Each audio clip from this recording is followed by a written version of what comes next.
हां तर water level sensor काय करतो आहे, पाण्याची लेवल डिटेक्ट करतो. जर पाणी किती टाकीची लेवल किती असणार आहे पाण्याची, जर ते 50% आहे, ते ओव्हरफ्लो होतं आहे किंवा ते पाणी कमी पडतं आहे, तर अल्ट्रासोनिक सेन्सर ते काम करतात. LDR sensor is for light. जर तिथं बल्ब नाही आहे त्या पब्लिक टॉयलेटमध्ये किंवा तो ब्लिंक होतो आहे, तर ते LDR डिटेक्ट करणार. MQ135 हा स्पेशली अमोनियासाठीचा सेन्सर आहे. तर हा सेन्सर तिथली जी बॅड ओडर आहे ते हे करणार. हे तिन्ही सेन्सर्स आम्ही कनेक्ट केलेत मायक्रो कंट्रोलरला. ते आहे ESP32 मायक्रो कंट्रोलर. ह्या मायक्रो कंट्रोलरमध्ये रिअल टाईमचा डेटा सगळा स्टोअर होणार आहे. हा जाणार आहे थिंगस्पीक IoT थ्रू म्युन्सिपल कॉर्पोरेशनच्या ऑथॉरिटीकडे. त्या ऑथॉरिटीकडे गेल्यावर त्यांना प्रेझेंट टाईमचा जो काही डेटा आहे तो तिकडे जाणार. मग त्यांना तो दिसणार पर्सेंटेज डॅशबोर्डवर त्यांच्या की काय कंडिशन आहे त्या पर्टिक्युलर टॉयलेटची.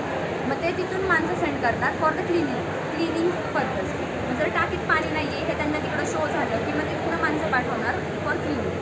जर लाईट नाही आहे, बल्ब गेला आहे, तर ते हे सगळं त्यांना तिथंच शो होणार. कारण जे लोक तिथं बाहेर बसतात ते लोक बाहेर असून सुद्धा आतमध्ये म्हणजे येत नाही, बघत नाहीत काय काय